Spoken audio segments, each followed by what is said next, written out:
Fala galerinha, meu nome é Leandro Machado e para quem não conhece, eu sou escritor por trás dos Contos da Taverna. Para quem não conhece a página do Instagram, ela tem mais de 100 contos de fantasia e RPG, para mestres e jogadores se inspirarem em suas campanhas e seus jogos.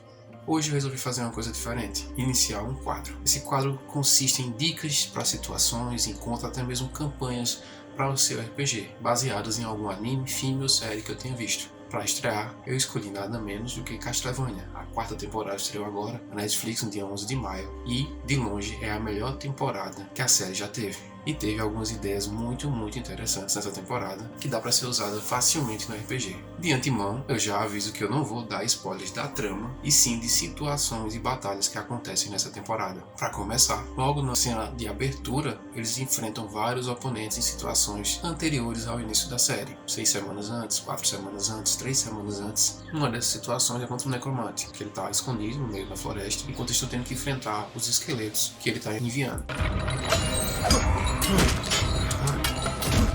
A parte interessante é que em um determinado momento, a Sylpha, que é a personagem que é a maga, ela cai em um dos galhos. E um desses que ele tenta não acertar ela, mas ele tenta cortar o galho. E aí eu fiquei pensando num jeito diferente de usar os mortos-vivos e esqueletos. Em vez de tentar fazer com que eles lutem contra os personagens jogadores, por que não tentar fazer com que eles vão no estilo kamikaze, estilo suicida mesmo?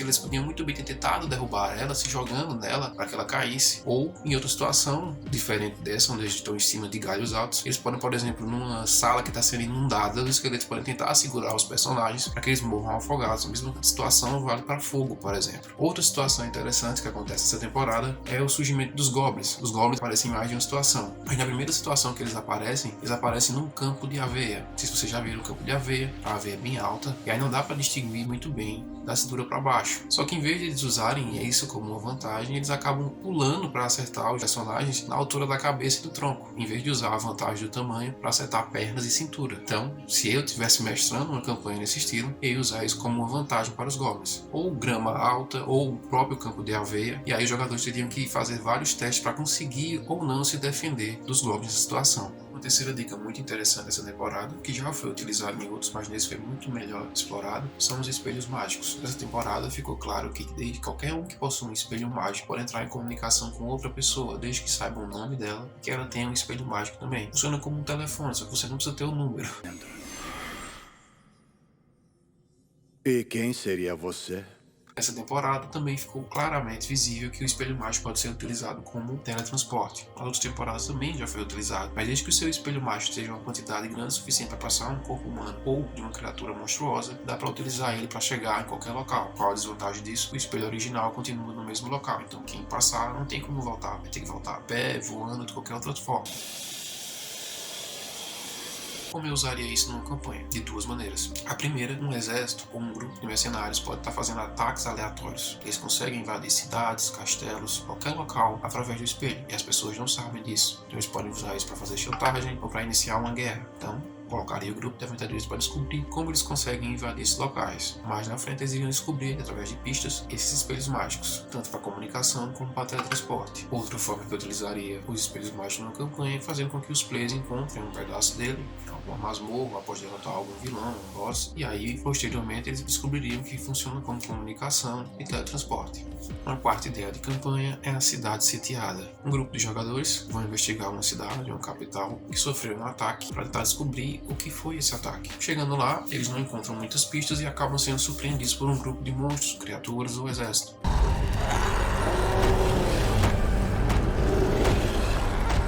No fim, eles acabam sendo salvos ou ajudados pelos sobreviventes do ataque, que estão sendo sitiados no subterrâneo da cidade. Inclusive o rei, a rainha, o príncipe, a princesa, estão todos lá e tentam descobrir um jeito de vencer os inimigos que estão na parte de cima. Aí os jogadores acabam também ficando presos nessa cidade, junto com o pessoal no reinado subterrâneo. Uma coisa bem interessante que foi apresentada desde a primeira temporada de Castlevania é o conceito de Mestre das Forjas. Para quem não assistiu, o Mestre da Forja ele funciona tipo um necromante, só que com um upgrade. Eles conseguem, através de qualquer cadáver que não esteja muito deteriorado nem desmembrado, convocar uma criatura da noite.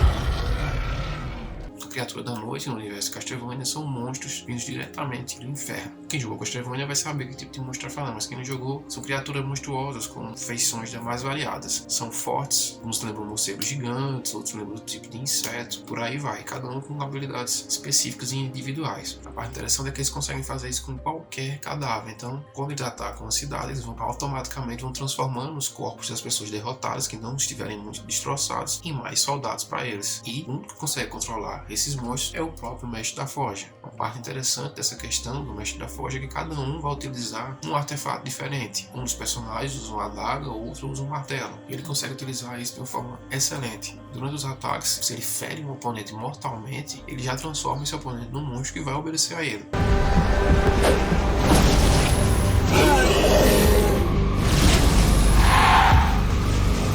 Criar praticamente um exército infinito e lutando gradativamente contra os oponentes. Uma das cenas mais alucinantes dessa temporada de Castlevania é a armadura diurna utilizada por um dos vampiros. Eles sofrem um ataque no acampamento durante o dia e esse vampiro tira do caixão dele uma armadura diurna, uma armadura completamente negra, no formato do animal que ele utiliza durante a série. E essa armadura, além de ser completamente negra, ela também tem um visor que impede que o sol bata diretamente nele. Quem assistiu Berserk ou conhece Berserk, o mangá, sabe que um dos produtores de Castlevania é muito fã de Berserk. E essa cena claramente é uma homenagem a Berserk. A armadura, além de ser completamente negra, também usa uma espada gigantesca. E você tem uma cena fantástica com cavalos, soldados e outros sendo divididos ao meio.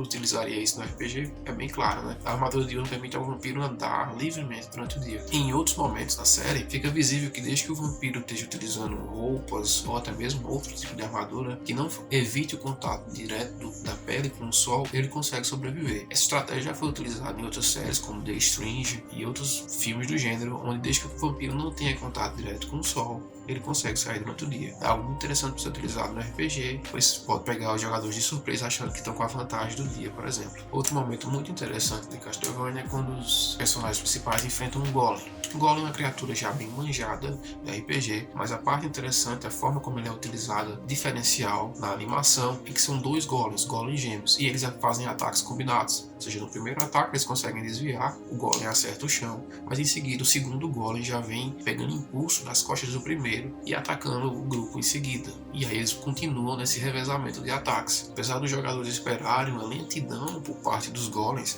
essa questão deles utilizarem ataques combinados torna potencialmente perigoso para um grupo que não esteja preparado. Outro momento fantástico da animação é quando um dos inimigos, o vampiro Vink, ele aparece utilizando duas armas muito interessantes. São dois machados de arremesso, uma arma típica Vink. Entretanto, a partir do momento que ele ataca, ele consegue, no maior estilo Namikaze Minato de Naruto, o quarto Hokage, fazer teletransporte. Ou seja, quando o Alucard defende um ataque, o inimigo se teletransporta para onde o machado seria arremessado.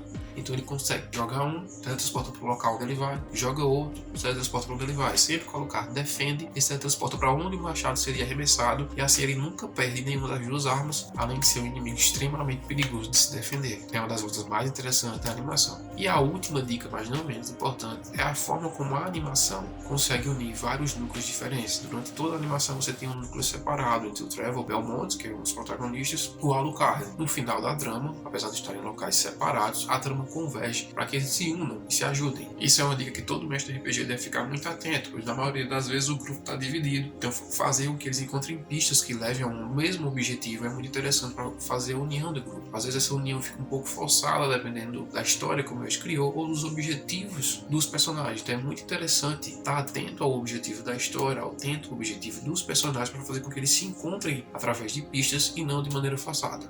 Se vocês gostaram desse vídeo, então dê o seu joinha, se inscreva no canal, dê a sugestão de ideias de outra animação que vocês gostariam de ver por aqui. E, para quem não conhece a página do Instagram, super recomendo que vocês sigam também contos semanais de fantasia e RPG.